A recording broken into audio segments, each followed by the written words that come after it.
Meet the editors. നമസ്കാരം. Meet the editors ആരംഭിക്കുകയാണ്. തിരഞ്ഞെടുപ്പ് ബോണ്ട് കേസിൽ സ്റ്റേറ്റ് ബാങ്ക് ഓഫ് ഇന്ത്യയ്ക്ക് സുപ്രീം കോടതിയുടെ അന്ത്യശാസനം. ബോണ്ടുമായി ബന്ധപ്പെട്ട എല്ലാ വിവരങ്ങളും വ്യാഴാഴ്ച വൈകിട്ട് 5 മണിക്കകം വെളിപ്പെടുത്തണമെന്ന് കോടതി കർശന നിർദ്ദേശം നൽകിയിരിക്കുകയാണ്. ഒരു വിവരവും തടഞ്ഞുവെച്ചിട്ടില്ല എന്ന് സത്യവാങ്മൂലം നൽകണമെന്നും SBI ചെയർമാനോട് ചീഫ് ജസ്റ്റിസ് അധ്യക്ഷനായ ബെഞ്ച് നിർദ്ദേശിച്ചിരിക്കുന്നു. തിരഞ്ഞെടുത്ത വിവരങ്ങൾ മാത്രം പ്രസിദ്ധീകരിക്കാനാകില്ല എന്ന് വ്യക്തമാക്കി തിരഞ്ഞെടുപ്പ് കമ്മീഷനെയും സുപ്രീം കോടതി വിമർശിച്ചിട്ടുണ്ട്. തെരഞ്ഞെടുപ്പ് ബോണ്ടുകളുടെ സീരിയൽ നമ്പർ, ബോണ്ട് പണമാക്കിയ പാർട്ടി, ബോണ്ട് തുക എന്നിവ SBI ഉടൻ വെളിപ്പെടുത്തണം. എല്ലാ വിവരങ്ങളും കേന്ദ്ര തെരഞ്ഞെടുപ്പ് കമ്മീഷന് നൽകിയെന്നും ഒരു വിവരങ്ങളും തടഞ്ഞുവെച്ചിട്ടില്ലെന്നും SBI സുപ്രീം കോടതിയിൽ സത്യവാങ്മൂലം നൽകണം. ഇതിനായി വ്യാഴാഴ്ച വൈകിട്ട് 5 മണിവരെ SBIക്ക് സുപ്രീം കോടതി സമയപരിധി നൽകി. 5 അംഗ ഭരണഘടനാ ബെഞ്ചിന്റെ വിധി സുപ്രീം കോടതി SBIയെ ഓർമ്മിപ്പിച്ചു. എല്ലാ വിവരങ്ങളും വെളിപ്പെടുത്തണമെന്നാണ് വിധി. എന്തുകൊണ്ടാണ് SBI എല്ലാ വിവരങ്ങളും പുറത്തുവിടാത്തത്? വിധി അനുസരിക്കാനുള്ള ബാധ്യത SBI ചെയർമാൻ ഉണ്ട് എന്നുമാണ് ചീഫ് ജസ്റ്റിസ് അധ്യക്ഷനായ ബെഞ്ചിന്റെ വിമർശനം. SBIക്ക് ഇഷ്ടമുള്ള തെരഞ്ഞെടുത്ത വിവരങ്ങൾ മാത്രം പ്രസിദ്ധീകരിക്കാനാവില്ല. എല്ലാ വിവരങ്ങളും SBI പ്രസിദ്ധീകരിക്കണം. കോടതി ഓരോന്നായി പറയൂ, അക്കാര്യങ്ങൾ വെളിപ്പെടുത്താം എന്ന നിലപാട് ശരിയല്ല. എല്ലാ വിവരങ്ങളും എന്നാൽ SBIയുടെ കയ്യിലുള്ള എല്ലാ വിവരങ്ങളും എന്നാണെന്നും സുപ്രീം കോടതി ഓർമ്മിപ്പിച്ചു. ബോണ്ടുകളുടെ സീരിയൽ നമ്പർ SBI തിരിച്ചറിയുന്നത് എങ്ങനെ എന്നായിരുന്നു സുപ്രീം കോടതിയുടെ മറ്റൊരു ചോദ്യം. ബോണ്ടുകളുടെ സീരിയൽ നമ്പർ സുരക്ഷാ കാരണങ്ങളാൽ തിരിച്ചറിയാനാവില്ലെന്ന് SBI വിശദീകരിച്ചു. എങ്കിൽ വ്യാജ ബോണ്ടുകൾ വഴി രാഷ്ട്രീയ പാർട്ടികൾ പണം കൈമാറാൻ സാധ്യതയുണ്ടല്ലോ എന്ന് ചീഫ് ജസ്റ്റിസിന്റെ ചോദ്യം. തെരഞ്ഞെടുപ്പ് ബോണ്ട് കേസിൽ ചീഫ് ജസ്റ്റിസിന് കത്തയച്ച സുപ്രീം കോടതി അഭിഭാഷക അസോസിയേഷൻ പ്രസിഡന്റ് അതീഷ് അഗർവാലെയും സുപ്രീം കോടതി വിമർശിച്ചു. Legal desk reporter. ഒളിച്ചുകളി തുടരാനാകുമോ എന്നതാണ് ചോദ്യം.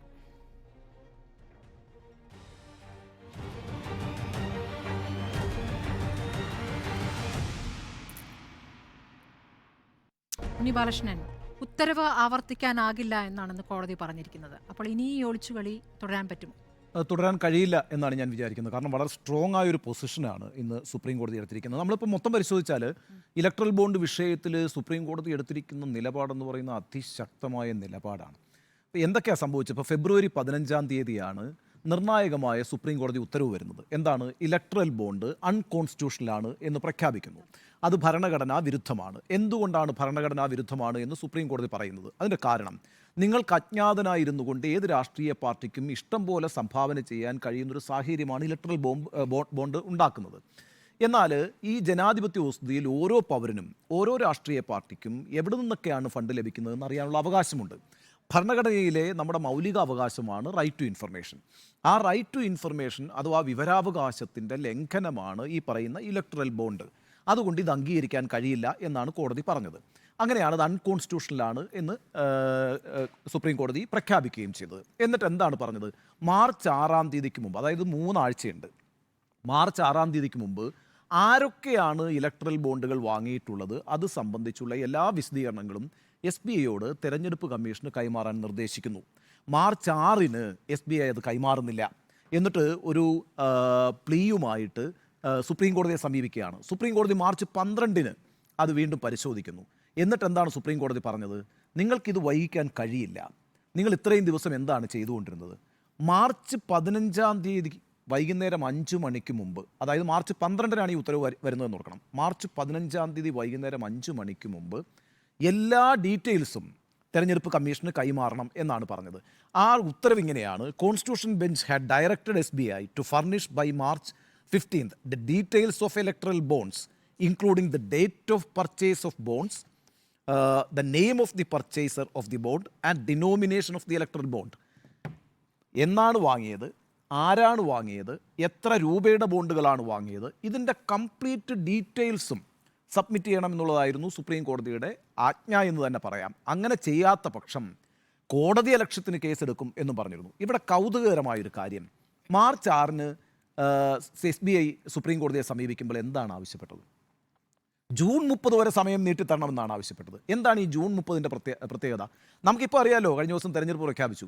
ജൂൺ 1-ാം തീയതിയാണ് അവസാന ഘട്ട വോട്ടെടുപ്പ്, അല്ലേ? 7 ഘട്ടം കഴിയും. ജൂൺ 4-ാം തീയതിയാണ് വോട്ടെണ്ണൽ. അടുത്ത ദിവസം തന്നെ കേന്ദ്ര സർക്കാർ ഉണ്ടാകും. മറ്റ് പ്രശ്നങ്ങളില്ല എങ്കിൽ കേന്ദ്ര സർക്കാർ, അല്ലെങ്കിൽ ഒരാഴ്ചയ്ക്കുള്ളിൽ കേന്ദ്ര സർക്കാർ ഉണ്ടായേ പറ്റൂ. ജൂൺ 16-ാം തീയതി 18-ാം ലോക്സഭയുടെ കാലാവധി കഴിയുകയാണ്. അതിനു മുമ്പ് കേന്ദ്ര സർക്കാർ ഉണ്ടാവണം. അത് കഴിഞ്ഞിട്ടാണ് ഈ ഡീറ്റെയിൽസ് പുറത്തേക്ക് വരുന്നതെങ്കിൽ പിന്നെ ഈ ഡീറ്റെയിൽസിന് എന്ത് പ്രസക്തിയാവുള്ളത്? അപ്പോൾ അത് വളരെ കരുതിക്കൂട്ടിയുള്ളൊരു മൂവായിരുന്നു. നമ്മൾ മനസ്സിലാക്കേണ്ടത് SBI എന്ന് പറയുന്ന ഒരു പൊതുമേഖലാ ബാങ്കാണ്. അതിലേതാണ്ട് 58% ഓഹരി എന്ന് പറയുന്നത് കേന്ദ്ര സർക്കാരിനാണ്. കേന്ദ്ര സർക്കാരാണ് SBIയുടെ ചെയർമാനെ തീരുമാനിക്കുക. ഇപ്പോൾ ദിനേഷ് കുമാർ എന്ന് പറഞ്ഞിട്ട് ഒരാളാണ് ചെയർമാൻ. അദ്ദേഹം 2020 ഒക്ടോബറിലാണ് ചുമതലയേൽക്കുന്നത്. 3 വർഷമാണ് കാലാവധി. ഇപ്പോൾ 2023 ഒക്ടോബറിൽ അദ്ദേഹത്തിൻ്റെ കാലാവധി കഴിഞ്ഞു. ഈ വർഷം ഓഗസ്റ്റ് വരെ ആ കാലാവധി നീട്ടിക്കൊടുത്തിരിക്കുകയാണ്. ക്യാബിനറ്റ് കമ്മിറ്റി ഓൺ അപ്പോയിൻമെൻറ്റ്സ് ആണ്, അതായത് അപ്പോയിൻമെൻറ്റുകൾ നടപ്പാക്കാൻ ഫിനാൻസ് മിനിസ്ട്രി അടക്കമുള്ള പ്രധാനപ്പെട്ട മന്ത്രാലയങ്ങളിൽ നിന്നുള്ള പ്രതിനിധികളെ വെച്ചിട്ടൊരു ക്യാബിനറ്റ് കമ്മിറ്റി ഉണ്ട്, ഒരു മന്ത്രിസഭാ സമിതി എന്ന് പറയും. ആ സമിതിയാണ് ഈ SBI ചെയർമാനെയൊക്കെ തീരുമാനിക്കുക. അപ്പം SBI ചെയർമാനായിട്ട് ഒരാൾ വരുന്നത് നിശ്ചയമായും ഭരിക്കുന്ന സർക്കാരിൻ്റെ ഒരു പ്രതിനിധി തന്നെയാണ്. അത് പ്രതിനിധി എന്ന് ഞാൻ പറഞ്ഞാൽ അവർക്ക് ഇഷ്ടമുള്ള ഒരാൾ തന്നെയാണ് വരിക. അവരുടെ നിയന്ത്രണത്തിലുള്ളൊരു ബാങ്കാണും അത്. 58% ഓഹരിയും അവർക്കുണ്ട്. അപ്പം ഈ പറയുന്ന വലിയൊരു മൂവാണ് SBIയുടെ ഭാഗത്തു നിന്നുണ്ടായത്. സർക്കാരിന് അനുകൂലമായിട്ടൊരു മൂവാണ് ഉണ്ടായത്. എന്നിട്ട് എന്താ സംഭവിച്ചത്?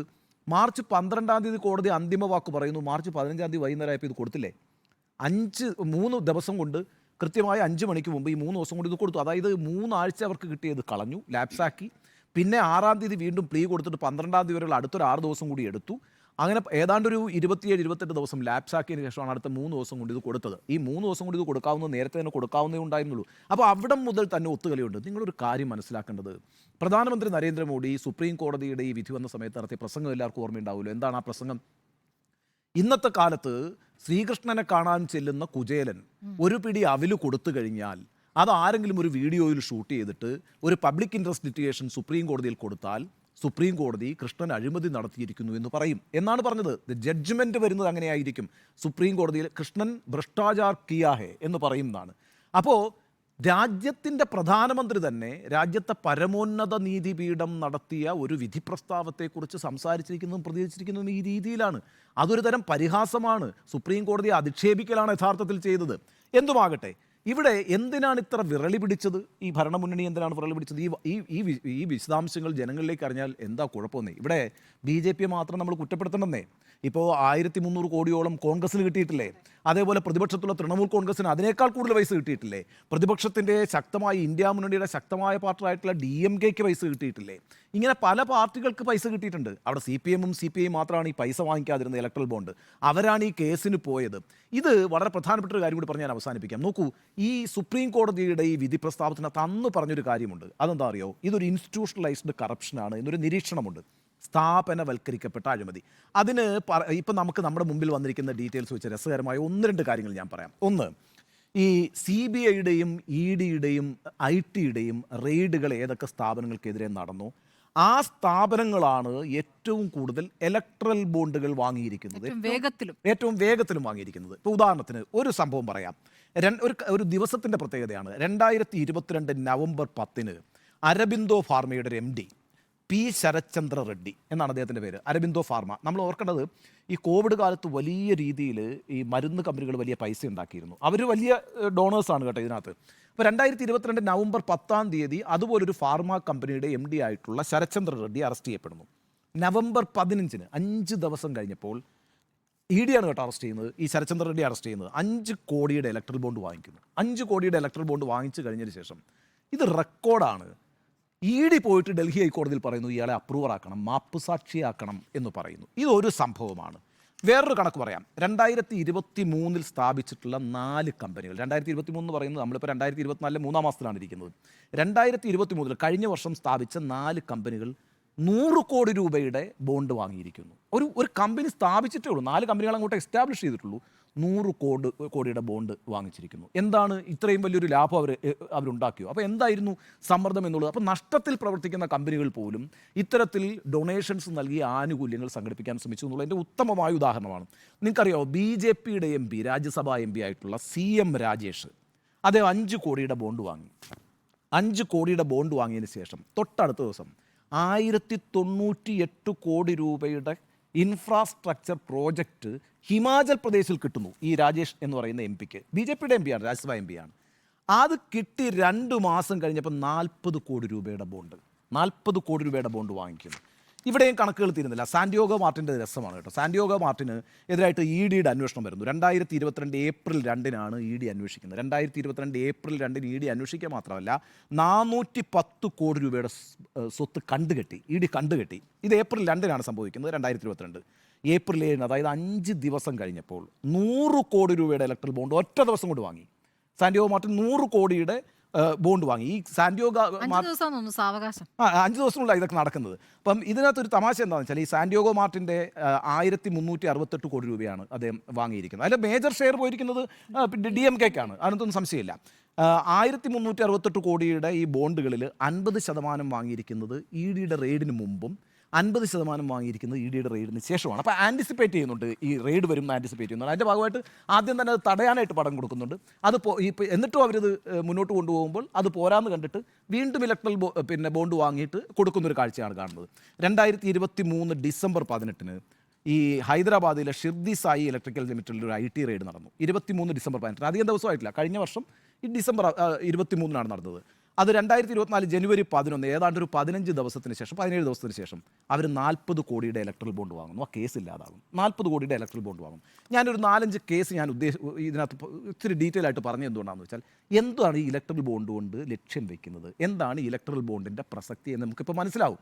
കാരണം എന്ന് വെച്ചാൽ CBIയും EDയും ITയും വരും, നിങ്ങളുടെ സ്ഥാപനങ്ങളിലേക്ക് വരും, അത് റെയ്ഡ് ചെയ്യും. അത് റെയ്ഡ് ചെയ്ത് കഴിഞ്ഞാൽ നിങ്ങൾ പണം നേരിട്ട് നമുക്ക് തരണ്ട, പകരം അത് സംഭാവനയായി ഇലക്ട്രൽ ബോണ്ടായി നേരെ കൊണ്ടുപോയി പാർട്ടിക്ക് കൊടുത്താൽ മതി. അപ്പോൾ അതിനകത്ത് എല്ലാവരും ഉണ്ട്. ഇപ്പം വളരെ പ്രധാനപ്പെട്ടൊരു അഴിമതി ആരോപണം വെസ്റ്റ് ബംഗാളിലുണ്ടായി. വെസ്റ്റ് ബംഗാളിലെ ഈ ഡയറി പ്രോഡക്ട്സിൻ്റെ വെസ്റ്റ് ബംഗാൾ സർക്കാരിനുണ്ടായിരുന്ന ഓഹരി ഡിസിൻവെസ്റ്റ് ചെയ്തു. ആ ഓഹരി വിറ്റഴിച്ചു. അത് കെവൻഡർ അഗ്രോ എന്ന് പറയുന്നൊരു ഗ്രൂപ്പാണ് വാങ്ങിച്ചത്. അത് വാങ്ങിച്ചതുമായിട്ട് ബന്ധപ്പെട്ട് ED റെയ്ഡ്, IT അന്വേഷണമൊക്കെ നടക്കുകയും വലിയ രീതിയിൽ കേസൊക്കെ ആയി. അധീർ രഞ്ജൻ ചൗധരിയാണ് ആ കേസുമായിട്ട് കോടതികളിലേക്കൊക്കെ പോയത്. ആ കേസ് തള്ളിപ്പോയി. പക്ഷേ പ്രശ്നം എന്താണെന്ന് വെച്ചാൽ ഈ കേസ് രജിസ്റ്റർ ചെയ്ത IT റെയ്ഡും ED റെയ്ഡും തുടങ്ങിയപ്പോഴത്തേക്കുണ്ടല്ലോ 617 കോടി രൂപയുടെ ബോണ്ടാണ് ഈ കെവൻഡർ ഗ്രൂപ്പ് വാങ്ങിച്ചിരിക്കുന്നത്. അതാണ് ഞാൻ പറഞ്ഞത്. 1300 ഏതാണ്ട് 96 കോടി എങ്ങാണ്ട് തൃണമൂൽ കോൺഗ്രസിന് കിട്ടിയിട്ടുണ്ട്. അതിലൊരു മേജർ ഷെയർ പോയിരിക്കുന്ന ഈ പൈസ 617 കോടിയിൽ നിശ്ചയമായും പോയിരിക്കുന്നത് തൃണമൂൽ കോൺഗ്രസിന് തന്നെയാണ്. ഈ അർത്ഥത്തിൽ ഞാനിതിനെ ആരെയും മാറ്റി നിർത്തുന്നില്ല.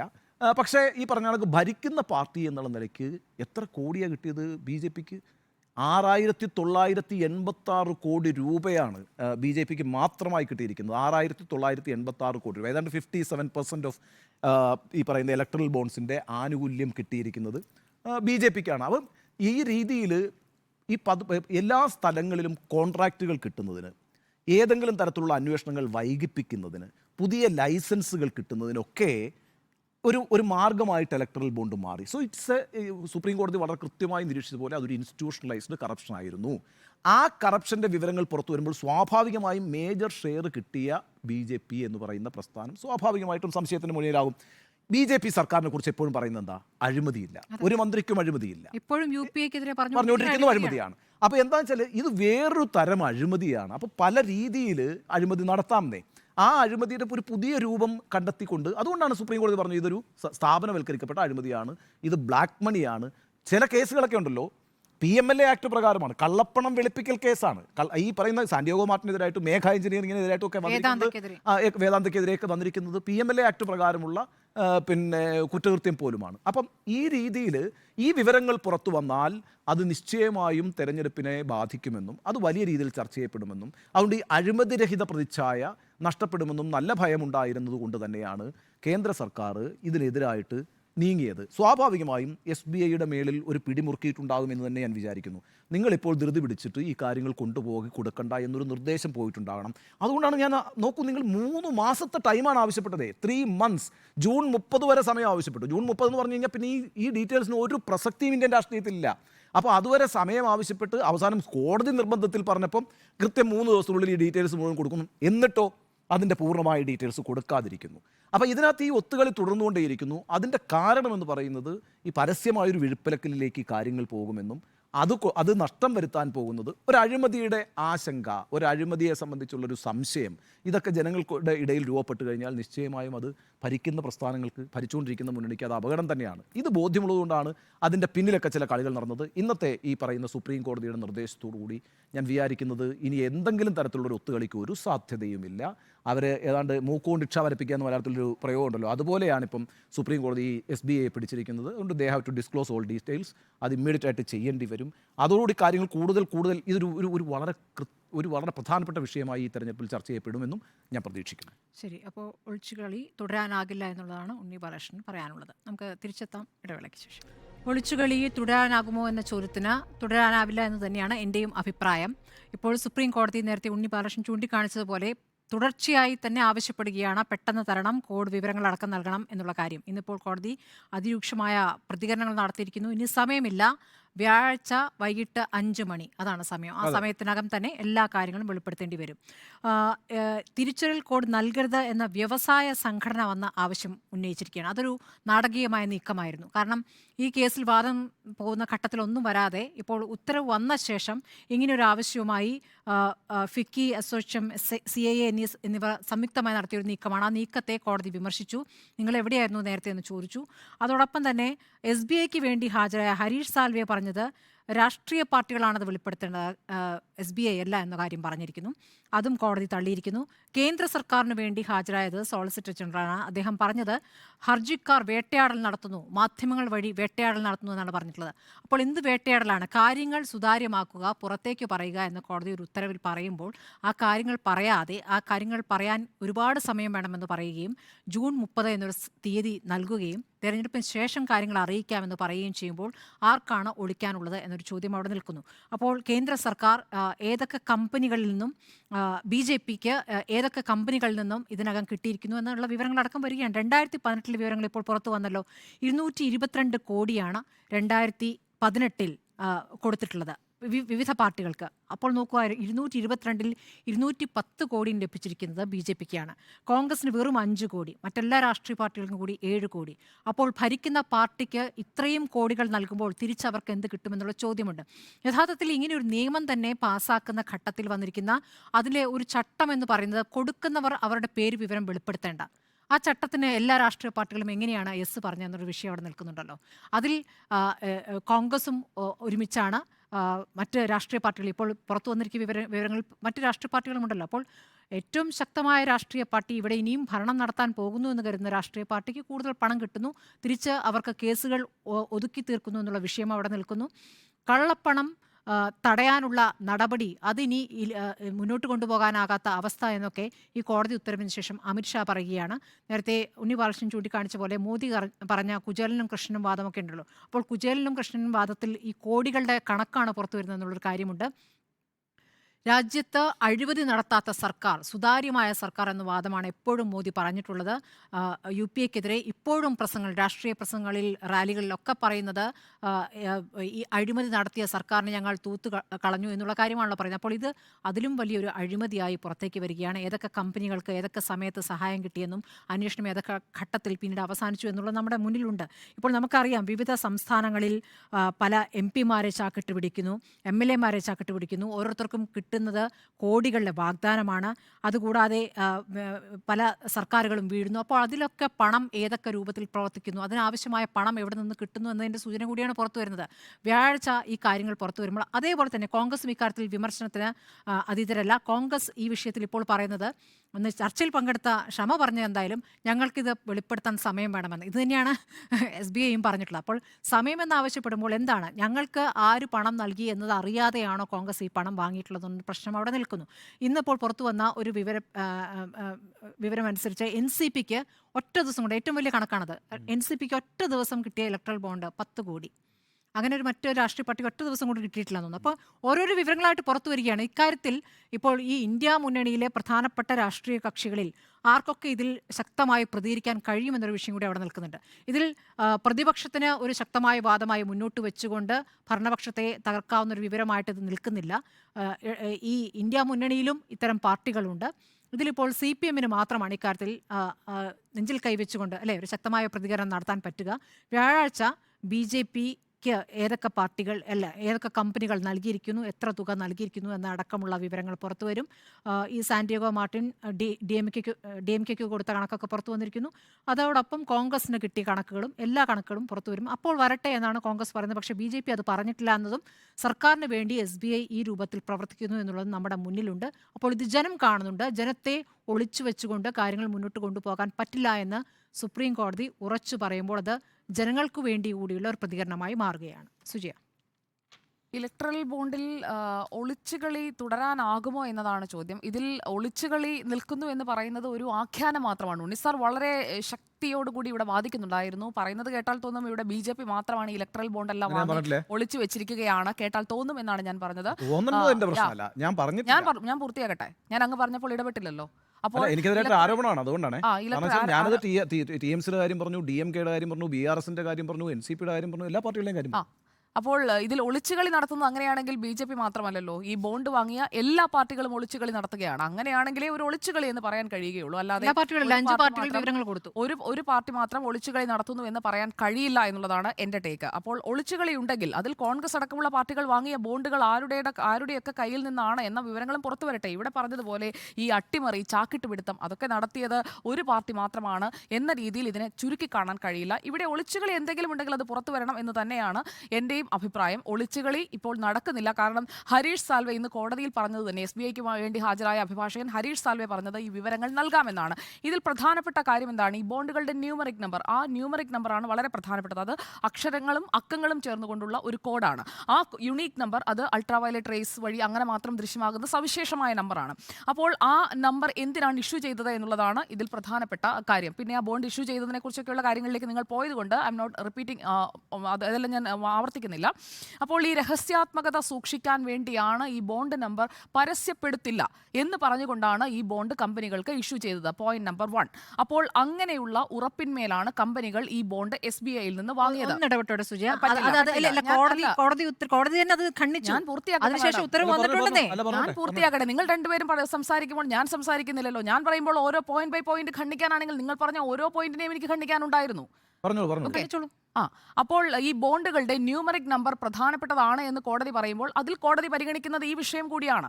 ഇതിൽ വ്യാഴാഴ്ചക്കകം വിവരങ്ങൾ കൈമാറാമെന്ന് ഹരീഷ് സാൽവെ തന്നെ പറഞ്ഞിട്ടുമുണ്ട്. അപ്പോൾ ഈ രഹസ്യാത്മകത സൂക്ഷിക്കുക എന്ന് പറയുന്നത് അത് ഭരണഘടനാനുസൃതമായി ആർട്ടിക്കിൾ 21ന്റെ അടിയിൽ വരില്ലേ എന്നുള്ള ആർട്ടിക്കിൾ 19 ഫണ്ടമെന്റൽ റൈറ്റ്സ് അതിന്റെ അടിയിൽ വരില്ലേ എന്നുള്ളതാണ് പ്രധാനപ്പെട്ട ഒരു കാര്യമാണ്. ഇലക്ട്രൽ ബോണ്ട്സ് അത് ആർട്ടിക്കിൾ 19 കീഴിൽ വരില്ലേ, അങ്ങനെ ഒരു ബ്രീച്ച് ഉണ്ടായോ എന്നതിലേക്ക് ഒരു ക്വസ്റ്റ്യൻ വരില്ലേ എന്നുള്ള ഒരു ടേക്ക് അവിടെ നിൽക്കുകയാണ്.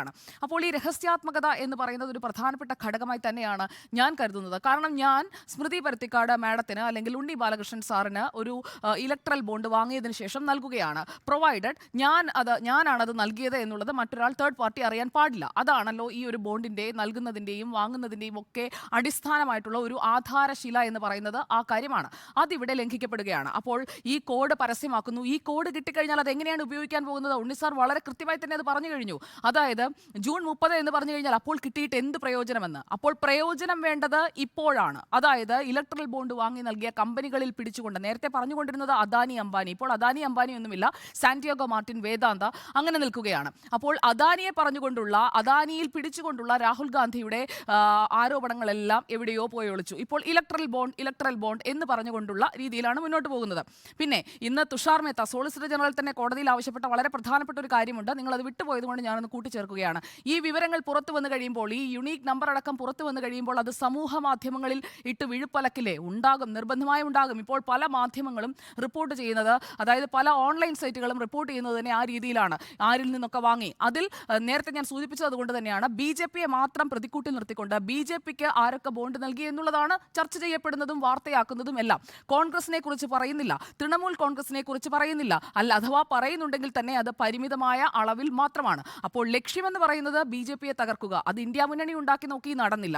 ഇനിയിപ്പോൾ ഇലക്ട്രൽ ബോണ്ടിൽ പിടിച്ച് തകർക്കാനാണ് നോക്കുന്നതെങ്കിൽ ഇലക്ട്രൽ ബോണ്ട് സുതാര്യത ഉറപ്പാക്കുന്നതിനായുള്ള ഒരു ഫണ്ടിംഗ് സംവിധാനമായി തന്നെയാണ് കോടതി ശ്രമിക്കുന്നതെന്നല്ലോ ഞാൻ പറഞ്ഞത്. ഈ വിവരങ്ങൾ സമൂഹ മാധ്യമങ്ങളിലിട്ട് വിഴുപ്പലക്കി അതിൽ നിന്ന് നേട്ടമുണ്ടാക്കാൻ ശ്രമിക്കുന്ന രാഷ്ട്രീയ പാർട്ടികളെയും ആ രാഷ്ട്രീയ പാർട്ടികളെ പിന്തുണയ്ക്കുന്നവരെയുമാണ് ഞാൻ പറഞ്ഞത്. അതിൽ മാധ്യമപ്രവർത്തകരും പെടുന്നുണ്ട്. അപ്പോൾ സമൂഹ മാധ്യമങ്ങളിൽ പരസ്യപ്പെടുത്തരുത്, പുറത്തു വരുന്ന കണക്ക് വളച്ചൊടിക്കും. ആ വളച്ചൊടിക്കലാണ് ഈ തെരഞ്ഞെടുപ്പ് കാലത്ത് നടക്കാൻ പോകുന്നത്. അതുകൊണ്ടാണ് ഉണ്ണിസാർ വളരെ കൃത്യമായി പറഞ്ഞത് ജൂൺ ജൂൺ 30 ഈ വിവരങ്ങൾ കിട്ടിയിട്ട് എന്ത് കാര്യം? അതാണ് ഇതിലെ ഏറ്റവും പ്രധാനപ്പെട്ട കാര്യം. തെരഞ്ഞെടുപ്പ് നടക്കുന്ന വേളയിൽ ഈ കണക്ക് വേണം.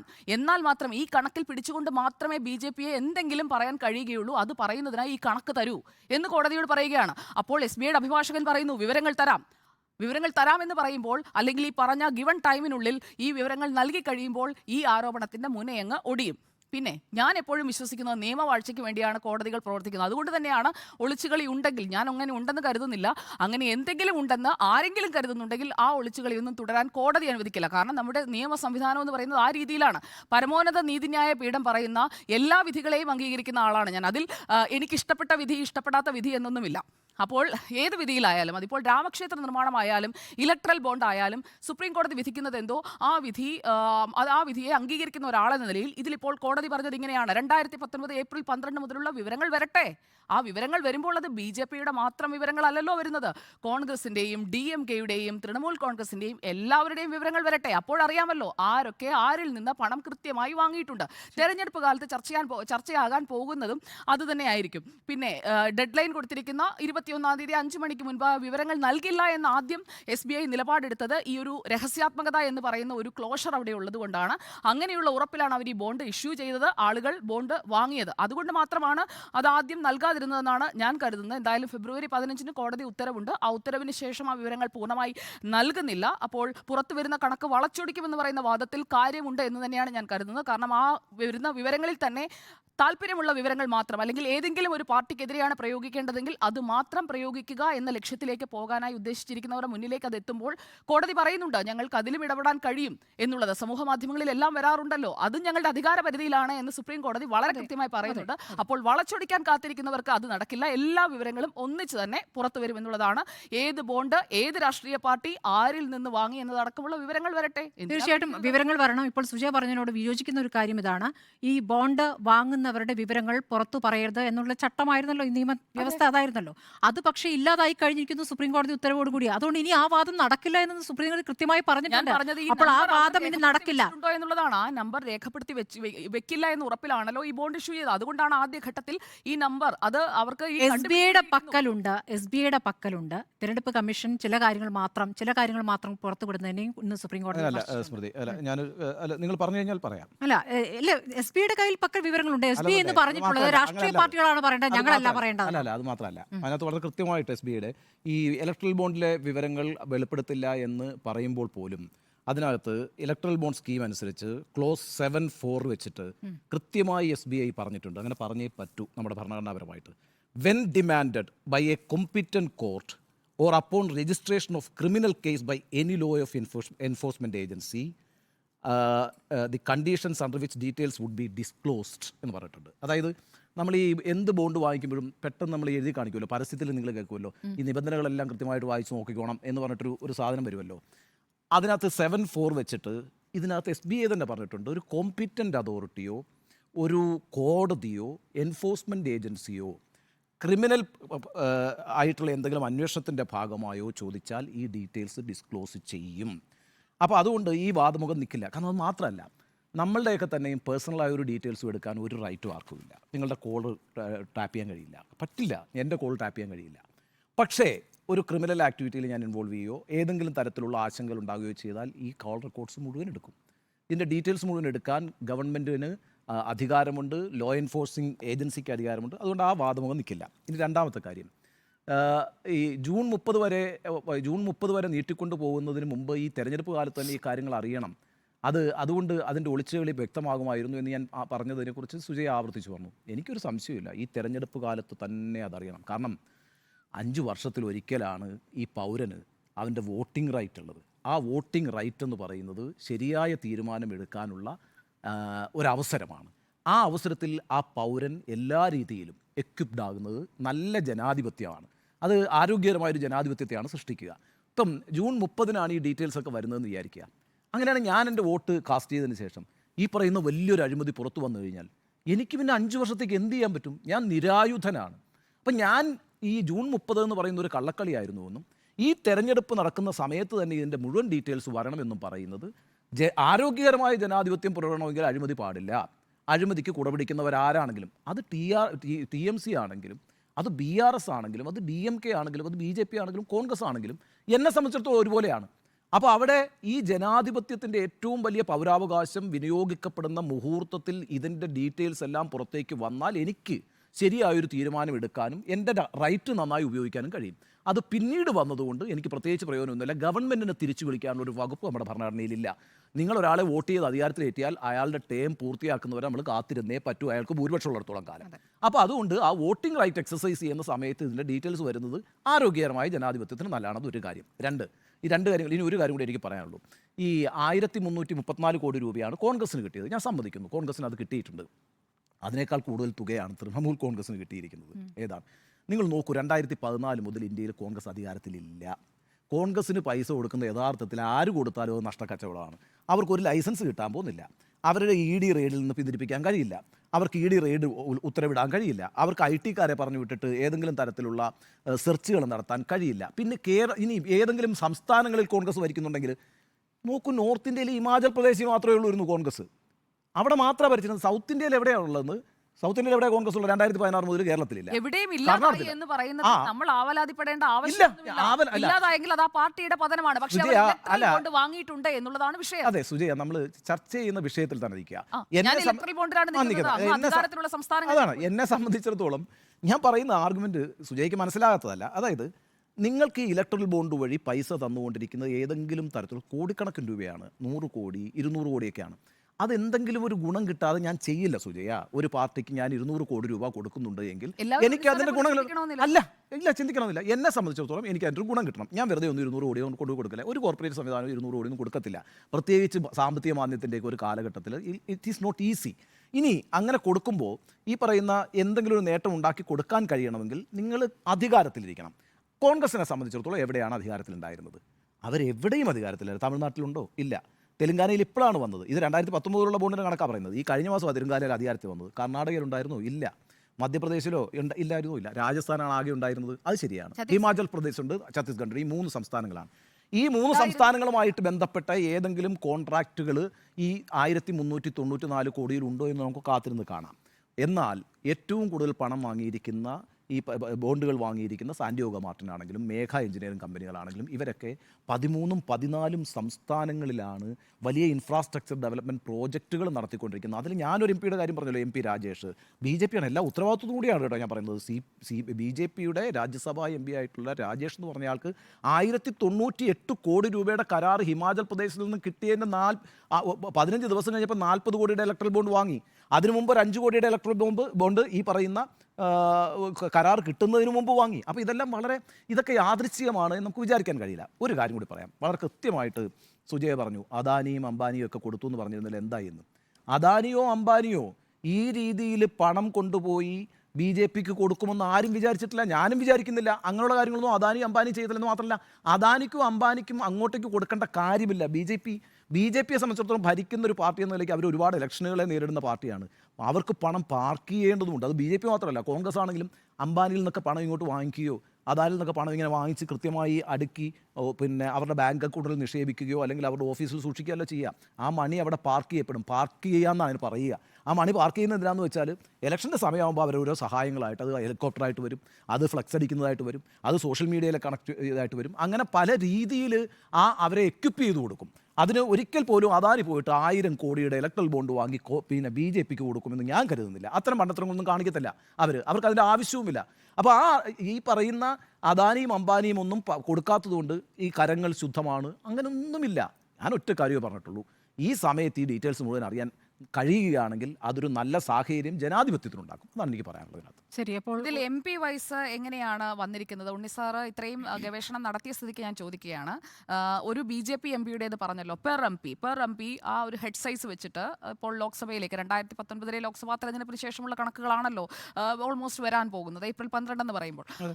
അതിൽ MP വൈസ് ഓരോ പാർട്ടികളും അങ്ങനെ വെച്ച് നോക്കണമല്ലോ. കാരണം ഓരോ പാർട്ടിക്കും അങ്ങ് പറഞ്ഞതുപോലെ സംസ്ഥാനങ്ങളിലെ ഭരണമൊന്നും അല്ല ഈ ബോണ്ട് വാങ്ങിയതിൻ്റെയോ അല്ലെങ്കിൽ ബോണ്ട് ബോണ്ട് കൊടുത്തതിന്റെയൊക്കെ മാനദണ്ഡം എന്താണ്? പെർ എം പി തലയെണ്ണി നോക്കൂ, അപ്പോൾ കൃത്യമായിട്ടുള്ള കണക്ക് മനസ്സിലാകും. കോൺഗ്രസിന് എത്ര MP ഉണ്ട്, തൃണമൂലിന് എത്ര MP ഉണ്ട്, പെർ MP എത്ര വീതമാണ് ഇലക്ട്രൽ ബോണ്ടിന്റെ കണക്ക് കിട്ടിയെന്നുള്ളതാണ് ഇതിലെ പ്രധാനപ്പെട്ട കാര്യം. ആ കണക്ക് പുറത്തു വരും. ആ കണക്കും അപ്പോൾ ഈ ഒളിച്ചുകളി എന്നുള്ളതൊന്നുമല്ല, അതിൽ BJP-യെ പഴിചാരുന്നവർ ഇരുന്ന് കോൺഗ്രസ്, തൃണമൂൽ, DMK എന്നിങ്ങനെ എണ്ണി പറയേണ്ടിയും വരും. അപ്പോൾ ഈ തെരഞ്ഞെടുപ്പിൽ ഈ ഇലക്ട്രൽ ബോണ്ട് സംബന്ധിച്ചുള്ള വിവരങ്ങൾ പുറത്തു വരണമെന്നേ, പുറത്തു വരണമെന്ന് മാത്രമല്ല BJP മാത്രമാണ് ഈ ബോണ്ട് വഴി അല്ലെങ്കിൽ ഇങ്ങനെയുള്ള കമ്പനികൾക്ക് നേട്ടമുണ്ടാക്കി കൊടുത്ത് ബോണ്ട് വാങ്ങിച്ചു എന്ന് പറയുന്ന വാദം പൊളിയണമെന്നുണ്ടെങ്കിൽ ആരൊക്കെ എന്തിനു വേണ്ടി ബോണ്ട് വാങ്ങി, അതുപോലെ തന്നെ ആർക്കൊക്കെ എങ്ങനെയൊക്കെ കൊടുത്തു എന്നുള്ള വിവരങ്ങൾ പുറത്തു വരണം. അദാനി വാദം എന്തായാലും ഈ തെരഞ്ഞെടുപ്പിൽ വില പോവില്ല. അദാനി എന്ന് പറഞ്ഞുകൊണ്ട് വോട്ട് പിടിക്കാനും കഴിയില്ല. ഇനി അദാനി വാദമല്ലല്ലോ, കോടികളുടെ കണക്ക് തന്നെയാണ്. ഈ കോടികളുടെ കണക്ക് പുറത്ത് ആര് കൊടുത്തു, ആരൊക്കെ തന്നു എന്നുള്ള കാര്യം പറയാൻ മടിക്കുന്നത് ആരാണ് എന്നുള്ളതാണ് നമ്മുടെ മുന്നിലെ യാഥാർത്ഥ്യം. ഒരു കാര്യം കൂടി പറയട്ടെ, ഞാനിപ്പോൾ ഇവിടെ തൃണമൂൽ കോൺഗ്രസിന്റെ കാര്യം ഞാൻ വളരെ കൃത്യമായി പറഞ്ഞു. ഇപ്പോൾ കെവൻറ്റർ അഗ്രോ ഗ്രൂപ്പിന് വേണ്ടിയിട്ട് അവിടുത്തെ ഡയറി പ്രോഡക്ട്സിന്റെ തൃണമൂൽ കോൺഗ്രസ് സർക്കാരിനുണ്ടായിരുന്ന ഓഹരികൾ മുഴുവൻ ഡിസ്ഇൻവെസ്റ്റ് ചെയ്തു. അതൊരു വലിയ എൻഫോഴ്സ്മെൻറ്റ് ഡയറക്ടറേറ്റും IT-യും അതേക്കുറിച്ച് അന്വേഷിച്ചു. 617 കോടി രൂപയാണ് ആ കമ്പനി ഇലക്ട്രൽ ബോണ്ടായിട്ട് വാങ്ങിയിട്ടുള്ളത്. 1394 കോടി രൂപയാണ് തൃണമൂൽ കോൺഗ്രസിന് കിട്ടിയിരിക്കുന്നത്. ഒറ്റ സംസ്ഥാനമേ ഭരിക്കുന്നുള്ളൂ, വെസ്റ്റ് ബംഗാൾ. അവിടെ വലിയ അഴിമതി നടന്നിട്ടുണ്ടെന്നേ. തൃണമൂൽ കോൺഗ്രസ് അതിനകത്ത് പങ്ക് എന്താണ് തൃണമൂൽ കോൺഗ്രസിൻ്റെ പങ്ക് നോക്കണം. DMK 1368 കോടി രൂപയാണ് സാന്റിയാഗോ മാർട്ടിൻ വാങ്ങിച്ചിരിക്കുന്നത്. സാന്റിയാഗോ മാർട്ടിൻ്റെ ഒരു വർഷത്തെ ടേൺ ഓവർ എത്രയാണെന്നറിയാമോ? 20,000 കോടി രൂപയാണ്. ഏറ്റവും കൂടുതൽ ഈ പറയുന്ന ലോട്ടറി വിൽക്കുന്ന ലോട്ടറി കിങ് ആണല്ലോ സാന്റിയാഗോ മാർട്ടിൻ. സാന്റിയാഗോ മാർട്ടിൻ്റെ സ്ഥാപനം എവിടെയാണ് സ്ഥിതി ചെയ്യുന്നത്? കോയമ്പത്തൂരാ. കിട്ടിയ കോടിയുടെ കണക്കൂടെ പറയാം. അതെ, പുറത്തു വന്നല്ലോ. അപ്പൊ ഞാൻ പറയുന്നത് ഇവിടെ അതായത് 656 കോടിയിൽ 509 കോടിയും സാന്റിയാഗോ മാർട്ടിനാണ് പറഞ്ഞിരിക്കുന്നത്. പക്ഷെ അത് തലക്കെട്ടല്ല. തന്നതിന്റെ കണക്ക് പറഞ്ഞ പാർട്ടികളിലുമുണ്ട്. 5 പാർട്ടികൾ ഞങ്ങൾക്ക് ആരൊക്കെ തന്നു എന്ന് കൃത്യമായി പറഞ്ഞതിൽ DMK ഉണ്ട്, AIDMK ഉണ്ട്, AAP ഉണ്ട്, NCP ഉണ്ട്, JDS ഉണ്ട്. അപ്പോൾ ഇത് പറയാൻ ഇവർ തയ്യാറാവുകയും പറയാതിരിക്കുന്ന കുറച്ചുപേർ അപ്പുറത്തുണ്ടാകുമ്പോഴാണ് ആ ചോദ്യം വരുന്നത്. അത് മാത്രമല്ല, ഒരു കൗതുകരമായ കണക്കൂടിയുണ്ട്. ഞാൻ പറയുമ്പോൾ എല്ലാം കൂടി പറഞ്ഞു പോകാമെന്ന് വിചാരിച്ചിട്ടാണ്. എന്തായാലും ഇൻഫർമേഷൻസ് ആണല്ലോ. JDU ഉണ്ടല്ലോ, നമ്മുടെ നിതീഷ് കുമാറിന്റെ JDU കൊടുത്തിരിക്കുന്ന ഒരു ഡിക്ലറേഷൻ എന്താ അറിയോ?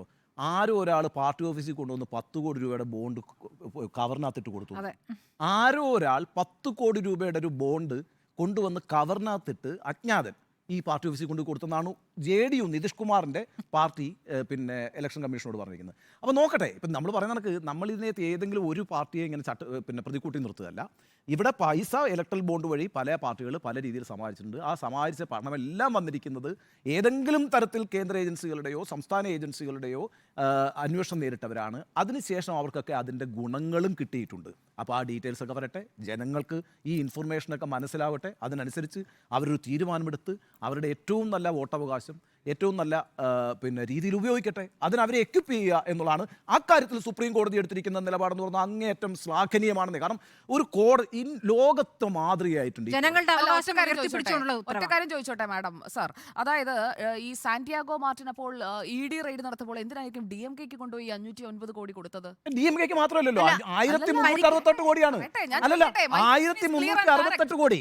സാർ ഇതിന് മറുപടി പറയൂ. അതായത് അതാ ഇലക്ട്രൽ ബോണ്ടിൽ സാന്റിയാഗോ മാർട്ടിന്റെ ഫ്യൂച്ചർ ഗെയിമിംഗ് എന്തിനാണ് 509 കോടി DMK-ക്ക് കൊടുത്തത്? അതിനവർ അവിടെ കൊടുത്തിരിക്കുന്ന, അതായത് ഇന്ത്യ അലയൻസിലെ ഇന്ത്യ ബ്ലോക്കിന്റെ വലിയ സംഭവമാണ്. സാന്റിയാഗോ മാർട്ടിന്റെ അല്ല, അവരുടെ സ്ഥാപനത്തിന്റെ കേന്ദ്രം എന്നുള്ള കോയമ്പത്തൂരാണ്.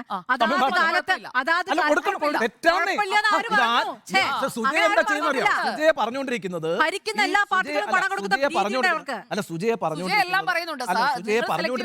അതല്ല, കുഴപ്പമില്ല. അല്ലല്ല, സെലക്റ്റീവായിട്ട് അല്ല സാറ് പറഞ്ഞത് ED റെയ്ഡ് വരുന്നു, 2-ാം തീയതി വരുന്നു, 7-ാം തീയതി 100 കോടിയുടെ ഇലക്ട്രൽ ബോണ്ട്. അങ്ങനെയാണ് പറഞ്ഞത്. ഇതെന്താ പറയാത്തത്? ഇത് പറഞ്ഞല്ലോ.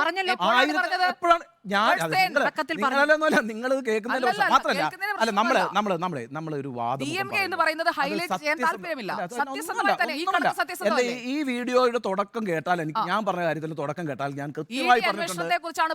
കൃത്യമായി പറഞ്ഞിട്ടുണ്ട്. തൃണമൂൽ കോൺഗ്രസ് ഇത് വാങ്ങിയിരിക്കുന്നു, DMK ഇത് വാങ്ങിയിരിക്കുന്നു, BRS ഇത് വാങ്ങിയിരിക്കുന്നു. എല്ലാതെ സാന്റിയാഗോ മാർട്ടിന്റെ കാര്യം പറഞ്ഞു. DMK വേറെ ആരാ കൊടുത്തിരിക്കുന്നത്? DMKയുടെ 509 കോടി കൊടുത്തിരിക്കുന്നത് സാന്റിയാഗോ മാർട്ടിനാണ്. 1368 കോടി രൂപയുടെ ഇലക്ട്രൽ ബോണ്ടാണ് കൊടുത്തിരിക്കുന്നത്, വാങ്ങിയിരിക്കുന്നത്. അയാളത് വിവിധ പാർട്ടികൾക്ക് കൊടുത്തിട്ടുണ്ട്. DMKക്ക് കൊടുക്കുന്നത് സ്വാഭാവികമായിട്ടും ആ സംസ്ഥാന താല്പര്യമായിട്ട് ബന്ധപ്പെട്ടാണ്. അയാളുടെ 50% അദ്ദേഹം വാങ്ങിയിരിക്കുന്ന ഈ പറയുന്ന ഇലക്ട്രൽ ബോണ്ട് ED റെയ്ഡിന് മുമ്പും 50% അതിനുശേഷവുമാണ്. അങ്ങനെയാണ് നമുക്ക് ഉറപ്പിക്കാം കേട്ടോ. കൃത്യമാണ് ആ കണക്ക്. ഹിന്ദുവിൻ്റെ റിപ്പോർട്ടാണ് ഞാൻ പറയുന്നത്. കൃത്യമാണ് കണക്ക്. അതെന്തുകൊണ്ടാണെന്ന് പറയാം. 50% നേരത്തെ വാങ്ങിയിട്ടുണ്ടെങ്കിൽ 550 കോടിയൊക്കെ DMKക്ക് അവിടെ നിന്ന് പഠിക്കാൻ കൊടുത്തിട്ടുണ്ടാവും. ആഫ്റ്റർ ED റെയ്ഡ് 50% ബോണ്ട് വാങ്ങിച്ചിട്ടുണ്ടെങ്കിൽ അത് എങ്ങോട്ട് പോയിട്ടുണ്ടെന്നുള്ളത് BJPയുടെ കണക്ക് കൂടി വരുമ്പോൾ നമുക്ക് അറിയാൻ പറ്റും. ഞാൻ പറയുന്നതിനകത്ത് ആരെയും നമ്മൾ വെള്ളപൂശുകയല്ല. തൃണമൂൽ കോൺഗ്രസ് വാങ്ങിയിട്ടുണ്ട്, DMK വാങ്ങിയിട്ടുണ്ട്, BRS വാങ്ങിയിട്ടുണ്ട്, ജനതാദൾ യുണൈറ്റഡ് വാങ്ങിയിട്ടുണ്ട്, NCP വാങ്ങിയിട്ടുണ്ട്, കോൺഗ്രസ് വാങ്ങിയിട്ടുണ്ട്, BJP വാങ്ങിയിട്ടുണ്ട്. ഇതിനകത്ത് മേജർ ഷെയർ കിട്ടിയിരിക്കുന്നത് ഏതാണ്ട് 7000 കോടി രൂപ. മറ്റേതൊക്കെ 900 കോടി, 616 കോടി, 509 കോടി ഒക്കെയാണ് കണക്കെങ്കിൽ 7000 കോടി രൂപ വാങ്ങിച്ചിരിക്കുന്നത് BJP ആണ്. അത് വ്യക്തമായിട്ട് ഇലക്ഷൻ കമ്മീഷന്റെ സൈറ്റിലുമുണ്ട്. പറഞ്ഞു എന്ന് പറയരുത്. 6980. ശരി, ഞാൻ ഒറ്റ കാര്യമേ ചോദിക്കുന്നുള്ളൂ. അതായത് electoral bond money divided by number of MPs. അപ്പോൾ ഈ പോയിന്റ് ക്ലിയർ ആണ്. അങ്ങനെ വെച്ച് നോക്കുമ്പോൾ BJP പെർ MP 20 കോടിയുടെ ഇലക്ട്രൽ ബോണ്ട് മാത്രമേ വാങ്ങിയിട്ടുള്ളൂ. കൂടുതൽ MPമാർ ഉണ്ടായിപ്പോയത് BJPയുടെ കുഴപ്പമാണോ? അപ്പോൾ ഒരു ഇലക്ട്രൽ ബോണ്ടുകൾ വരുന്നത് ഓരോ പാർട്ടിയിലേക്കും വരുന്നത് കൃത്യമായി കൊടുക്കുന്ന സംഭാവനകളാണ്. അപ്പോൾ ആ കൊടുത്തിരിക്കുന്ന പെർ MP ഡിവൈഡ് ചെയ്ത് നോക്കൂ. അപ്പോൾ ആ കണക്കുണ്ടെങ്കിൽ പറയാം അങ്ങേക്ക്. അല്ല, MPക്ക് അല്ല നമ്മൾ പൈസ കൊണ്ട് കൊടുക്കുന്നത്, പാർട്ടിക്കാണ് കൊടുക്കുന്നത്. പാർട്ടിക്ക് കൊടുത്തതിന്റെ കണക്കാണ് ഞാൻ പറഞ്ഞത്. അപ്പൊ നിങ്ങൾ വെച്ചാല് അപ്പൊ ഇപ്പൊ നമുക്കൊരു 500 MP ഉണ്ടെങ്കിൽ 1000 കോടി വാങ്ങിക്കാം എന്നാണോ? സംഭാവന ലീഗലൈസ്ഡ് ആയിരുന്നു. ആ സംഭാവനകൾ കൊടുക്കുന്നത് ലീഗലൈസ്ഡ് ആയിരുന്നു. അല്ല, ഞാൻ പറയുന്നത് കോടതി പറഞ്ഞതിന് ശേഷം അനധികൃതമായോ കള്ളപ്പണമായോ അങ്ങനെ കൊണ്ടുപോയി കൊടുത്തതല്ലോ, ഇലക്ട്രൽ ബോണ്ട് വഴി കൊടുത്തതാണ്. കോടതി ഉത്തരവ് വന്നു കഴിഞ്ഞാൽ വേണ്ടെങ്കിൽ വേണ്ട. അല്ല, ഇലക്ട്രൽ ബോണ്ട് എന്ന് പറയുന്നത് തന്നെ അൺകോൺസ്റ്റിറ്റ്യൂഷണൽ ആണ്. അത് ചെയ്തത് നിങ്ങൾക്ക് അജ്ഞാതനായിരുന്നുകൊണ്ട് എനിക്ക് ഈ പൈസ തന്നു കഴിഞ്ഞാൽ ഞാൻ എന്തെങ്കിലും ഫേവർ നിങ്ങൾക്ക് ചെയ്തിട്ടുണ്ടെങ്കിൽ കണ്ടുപിടിക്കാൻ പറ്റില്ല. ഇപ്പോൾ ഞാൻ പോയിട്ട് BJPക്ക് ഒരു 100 കോടി രൂപ അജ്ഞാതനായിട്ട് കൊടുത്തു. നാളെ എനിക്കൊരു കമ്പനി, എൻ്റെ കമ്പനി തുടങ്ങാൻ ഒരു ലൈസൻസ് കിട്ടിയാൽ എൻ്റെ പേര് വരുന്നില്ലല്ലോ. ഞാൻ ഈ 100 കോടി രൂപ കൊടുത്തു കഴിഞ്ഞിട്ട് മിണ്ടാതിരുന്നാൽ മതി. ഒരാൾക്കും അറിയാൻ കഴിയില്ല ഞാൻ ഈ പൈസ കൊടുത്തു, അഴിമതി കാണിച്ചു, ഞാൻ അതിൻ്റെ ഒരു ഫേവർ നേടി, അല്ലെങ്കിൽ ഞാനൊരു കോൺട്രാക്ട് നേടി. ഒറ്റ ഡൊണേഷനും കറപ്ഷനും രണ്ടാണ്. അല്ല, donation can sometimes B corruption. ഒരു ചില സമയങ്ങളിൽ നിങ്ങൾ കൊടുക്കുന്ന സംഭാവന അഴിമതിയാകും, ചില സമയങ്ങളിലാകും അഴിമതിയാകും. കാരണം എന്താ വെച്ചാൽ സംഭാവന എന്ന് ഓമന പേരിട്ടുകൊണ്ട് നമ്മൾ കൊടുക്കുന്ന ചില സാധനങ്ങളിനകത്ത് നമുക്ക് ഫേവർ കിട്ടുന്നുണ്ടെങ്കിൽ അതാണ് അഴിമതിയാണ് സുജയ. അതാണ് കോടതി പറഞ്ഞത്. സുപ്രീം കോടതി വളരെ വ്യക്തമായി പറഞ്ഞല്ലോ, ഇത് അഴിമതിയാണ്, ഇൻസ്റ്റിറ്റ്യൂഷണലൈസ്ഡ് കറപ്ഷനാണ്. നമ്മൾ പരമോന്നതമായ കോടതിയിൽ വിശ്വസിക്കുന്നേ. ഞാൻ എല്ലാ വിധിയിലും വിശ്വസിക്കുന്നുണ്ട് കേട്ടോ. ഭരിക്കുന്നവർക്ക് ഇത്രയും കോടി എന്തിനാണ് കൊടുക്കുന്നത്? വെറുതെ അങ്ങനെ ഭരിക്കുന്നവർ മാഡം, അപ്പോൾ ഉണ്ണിസാർ തന്നെയല്ലേ പറഞ്ഞത് കോൺഗ്രസ് ഭരിക്കുന്നില്ലല്ലോ, പക്ഷേ കിട്ടിയല്ലോ. അപ്പോൾ അത് ഭരിക്കുമെന്ന് വിചാരിച്ചിട്ട് കൊടുത്തായിരിക്കും. അങ്ങനല്ല. ഈ മോട്ടിലാൽ നെഹ്റു ഉണ്ടല്ലോ, ഈ മുഴുവൻ സ്വത്തും പിന്നെ കോൺഗ്രസിന് എഴുതി കൊടുക്കാൻ തയ്യാറാണ്. അങ്ങനെ എത്രയോ ആളുകൾ. EM ശങ്കരൻ, ഞാൻ പറയട്ടെ, അല്ല ഞാൻ പറയുന്നത് EM ശങ്കരൻ നമ്പൂരിപ്പാട് അദ്ദേഹത്തിന്റെ മുഴുവൻ സ്വത്തും പാർട്ടിക്ക് എഴുതി കൊടുത്തില്ല അല്ലേ? പാർട്ടിക്ക് എഴുതി കൊടുത്തിട്ടുണ്ട്. ആശയപരമായി ചില യോജിപ്പുകളുള്ള ആളുകൾ ഇപ്പൊ DK ശിവകുമാർ വലിയ കോടീശ്വരനല്ലേ, അയാളെന്താ BJPക്ക് പൈസ കൊടുക്കാത്തത്? അയാളുടെ രാഷ്ട്രീയ ആശയം എന്ന് പറയുന്നത് കോൺഗ്രസ് ആണ്. അങ്ങനെ ആകാം. ഇപ്പോൾ സമാജ്വാദി പാർട്ടിക്ക് വലിയ രീതിയിൽ ഒരു കാലത്ത് റിലയൻസുകാർ പൈസ കൊടുത്തുകൊണ്ടിരുന്നു. എന്താ കാര്യം അറിയാമോ? എന്താ കാര്യം? സമാജ്വാദി പാർട്ടിയാണ് ഉത്തർപ്രദേശ് ഭരിക്കുന്നത്. നിങ്ങൾ ഉത്തർപ്രദേശിലൂടെ യാത്ര ചെയ്ത് നോക്കിയാൽ റിലയൻസിൻ്റെ പെട്രോൾ പമ്പുകളാണ് എല്ലായിടത്തും കാണാം. റിലയൻസിൻ്റെ പെട്രോൾ പമ്പുകളാണ്. വലിയ രീതിയിലാണ് ഉത്തർപ്രദേശ് റിലയൻസ് പിടിച്ചെടുത്തത്. സമാജ്വാദി പാർട്ടിക്ക് വലിയ രീതിയിൽ സംഭാവന നൽകിക്കൊണ്ട് അവരെ അമർ സിംഗ് എന്ന് പറഞ്ഞൊരു നേതാവ് തന്നെ യഥാർത്ഥത്തിൽ റിലയൻസിൻ്റെ ഒരു ഏജന്റ് ആയിരുന്നു. അമർ സിംഗ് എന്ന് പറയുന്ന ആൾ തന്നെ സമാജ്വാദി പാർട്ടിയിൽ. അപ്പോൾ ഈ അർത്ഥത്തിൽ പൈസയൊക്കെ കൊടുത്ത ആളുകൾ ഇങ്ങനെ വാങ്ങിക്കുന്നുണ്ട്. ചിലപ്പോൾ ഈ എല്ലാവരും ഭരിക്കുന്ന പാർട്ടിക്ക് മാത്രമേ സംഭാവന കൊടുക്കാവൂ. അങ്ങനെയല്ല ഉണ്ണി സാറേ, ഞാൻ അങ്ങ് പറഞ്ഞതിനോട് മാഡം പറഞ്ഞതിനോടും യോജിക്കുന്നു. കറപ്ഷൻ ആണെങ്കിൽ ആ കറപ്ഷനെ ഒരിക്കലും അംഗീകരിക്കുന്നില്ല. പക്ഷേ ഈ ഇലക്ട്രൽ ബോണ്ട് വഴി വന്നിട്ടുള്ള സംഭാവന എന്ന് പറയുന്നത് ഒരു ടോക്സിക് ഗിഫ്റ്റാണ്. അതൊരു ടോക്സിക് ഗിഫ്റ്റാണ്. അത് ആരൊക്കെ വാങ്ങിയിട്ടുണ്ടോ അവരെല്ലാവരും സെയിം ക്രൈമാണ് ചെയ്തിരിക്കുന്നത്. അതിൽ ചില സംഭാവന നല്ലത്, ചില സംഭാവന സെയിം ക്രൈം ആണോ അത് കൂടുതലാണോ കുറവാണോ എന്നുള്ള വിവരം electoral bond if it signifies corruption then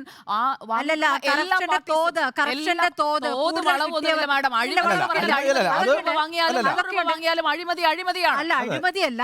ഈ പണത്തിന് ഈ പറഞ്ഞ പോലെ നിയമപരമായി ഇലക്ട്രൽ ബോണ്ട് വാങ്ങിയതാണെന്നാണല്ലോ പറയുന്നത്. അപ്പോൾ ആ നിയമപരമായി കാര്യങ്ങൾ ചെയ്തു എന്ന് പറഞ്ഞതിന് ശേഷം അവർക്കപ്പുറത്ത് എന്ത് രീതിയിലുള്ള ഇളവുകളാണ് കൊടുത്തതെന്നുള്ള വിവരങ്ങളും പുറത്തു വരും. എന്തുകൊണ്ടാണ് ഈ തടയുന്നേ? ഇത്ര വരട്ടെ, പ്രാവശ്യം SBI സുപ്രീം പറഞ്ഞല്ലോ. വരാത്തത് എന്താണ്? അല്ല വരട്ടെ അങ്ങനല്ല വരട്ടെ എന്നല്ല എനിക്ക് ഈ വന്ന് വാദത്തോട് കഴിഞ്ഞല്ലോ. യോജിപ്പില്ല. ഉണ്ണി സാർ അതായത് മാഡം പറയുന്നത് ഒരു ഡൊണേഷൻ എന്ന് പറയുന്നത് കറപ്ഷൻ അല്ല, മറ്റൊരു ഡൊണേഷൻ അതായത് മറുഭാഗത്ത് Corruption അല്ല എന്നൊന്നും ഞാൻ പറയാത്ത വാചകം പറയരുത്. എന്റെ വായിൽ തിരികരുത്. എന്റെ വായിൽ തിരികരുത്. ഞാൻ പറയാത്ത വാചകം പറയട്ടെ. കോൺട്രാക്ട്സിനെ കുറിച്ചാണല്ലോ പറയുന്നത്. അൺഡ്യൂ ആയി കോൺട്രാക്ട്സ് കിട്ടി എന്നുള്ളത് നിങ്ങളുടെ രണ്ടുപേരുടെയും വാദമാണല്ലോ. ഉറപ്പായിട്ടും പറയാമല്ലോ. അങ്ങനെയാണെങ്കിൽ ഈ ഇലക്ട്രൽ ബോണ്ട് ഡൊണേഷൻ ആണ്. അതായത് തിരിച്ച് ഒരു സേവനവും കിട്ടാത്ത ബോണ്ട് എന്ന് പറയുന്നത് ഡൊണേഷൻ ആണെന്നുള്ളതാണല്ലോ പറയുന്നത്. മറുഭാഗത്ത് കോൺട്രാക്ട്സ് കിട്ടുന്നു. ആ കോൺട്രാക്ട്സ് കിട്ടിയ ഗ്രൂപ്പുകൾ ആ സർവീസ് റെൻഡർ ചെയ്യാനായി തയ്യാറുള്ള കേപ്പബിലിറ്റി ഉള്ള കമ്പനികളാണെങ്കിൽ അതിനെ എങ്ങനെയാണ് നിങ്ങൾ കറപ്ഷൻ എന്ന് പറയുന്നത്? ഡൊണേഷൻ തന്നു എന്നതിന് പേരിൽ അവർ കറപ്റ്റഡ് ആവുന്നത് എങ്ങനെയാണ്? അവരുടെ ഇലക്ട്രൽ ബോണ്ട് എങ്ങനെയാണ് കറപ്റ്റഡ് ആകുന്നത്? കറപ്ഷൻ ആണെങ്കിൽ അത് it is applicable to all. അല്ലാതെ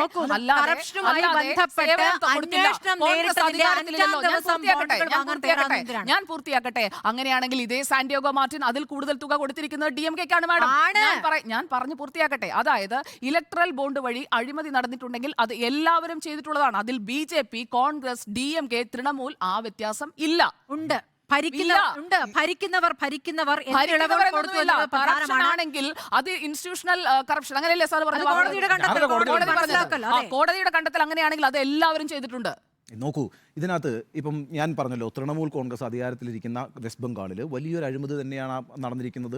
ആ 47% ഓഹരി ഡിസ്ഇൻവെസ്റ്റ് ചെയ്തുകൊണ്ട് കെവൻഡർ ഗ്രൂപ്പിന് കൊടുത്തപ്പോൾ 617 കോടി രൂപയുടെ ഇലക്ട്രൽ ബോണ്ട് അവർ വാങ്ങി ഈ സംഭാവന ചെയ്തിട്ടുണ്ട്. അത് ഒരു സംശയമില്ല കറപ്ഷനാണ്. സാന്റിയാഗോ മാർട്ടിൻ അന്യസംസ്ഥാന ലോട്ടറി ഇവിടെ വിൽക്കാൻ ശ്രമിച്ചയാളാണ്. ഇവിടെയും അയാൾ കറപ്ഷൻ നടത്താൻ ശ്രമിച്ചു. ഒരിക്കൽ വലിയ വിവാദം CPM ദേശാഭിമാനി വിവാദത്തിൽപ്പെട്ടിട്ടുണ്ട്, 2 കോടിയുടെ ബോണ്ട്. അപ്പോൾ ആ വിവാദമൊക്കെ ഉണ്ടായിട്ടുണ്ട്. ഇവിടെ അതിന് ശേഷം എന്താ CPM തീരുമാനിച്ചത്? ഇനി ഇവിടെ നടത്തുകയില്ലെന്നുള്ളതാണ്. അന്യസംസ്ഥാന ലോട്ടറി വേണ്ടെന്ന് നിരോധിച്ചു. അപ്പോൾ നിലപാടെടുത്തു. അപ്പോൾ ഞാൻ പറയുന്നത് അതുകൊണ്ട് മറ്റൊരു അഴിമതി അല്ലാതാകുന്നില്ല. അന്ന് പൈസ വാങ്ങിച്ചിട്ടുണ്ടെങ്കിൽ പ്രശ്നം തന്നെയാണ്. അതേപോലെ തന്നെയാണ് പിന്നെ DMK-യുടെ കാര്യം. DMK-ക്ക് അവിടെ സാന്റിയാഗോ മാർട്ടിൻ വെറുതെ കൊടുക്കുന്നതല്ല. അയാളുടെ സ്ഥാപനം നടക്കുന്നത് തമിഴ്നാട്ടിലാണ്. അവിടെ പ്രശ്നമുണ്ട്. ഞാൻ പറഞ്ഞ സാർ എത്രയേ ഉള്ളൂ. അതായത് ഇന്ത്യ ബ്ലോക്കിലെ കക്ഷികൾ അവരുടെ മോറൽ ഗ്രൗണ്ട് ഹൈ ആണ് എന്ന് വെറുതെ പറയണ്ട. അവരും ചെയ്തിരിക്കുന്നത് അഴിമതി തന്നെയാണ്. ഞങ്ങളും അവരും ചെയ്തതുകൊണ്ട് ഞങ്ങൾ അങ്ങനല്ല. ആര് ചെയ്താലും അഴിമതിയാണ് പറയാൻ കഴിയില്ല. ആര് ചെയ്താലും അഴിമതിയാണെന്ന് പറയാൻ കഴിയും. ഇപ്പോൾ കോടതിയിൽ കാര്യങ്ങൾ പറയാൻ തയ്യാറാത്ത ആരാണ്? ആര് ചെയ്താലും കോടതിയിൽ BJP-യുടെ ബോണ്ടിന്റെ വിവരങ്ങളല്ല പുറത്തു വരാൻ പോകുന്നത്. എല്ലാം വെളിപ്പെടുത്തിയാലും ഇല്ലെങ്കിലും വ്യാഴാഴ്ച 5 മണി അവസാന സമയം കാണാം. വ്യാഴാഴ്ച നമ്മൾ ഇരിക്കുമല്ലോ. അതെ, വ്യാഴാഴ്ച മാത്രമല്ല വെള്ളിയാഴ്ച. ഇപ്പൊ അവസാനിപ്പിച്ചാലോ? ഒളിച്ചുകളി തുടരാനാകുമോ എന്നായിരുന്നു ചോദ്യം. ഇല്ല എന്ന് 3 പേരും അഭിപ്രായപ്പെടും.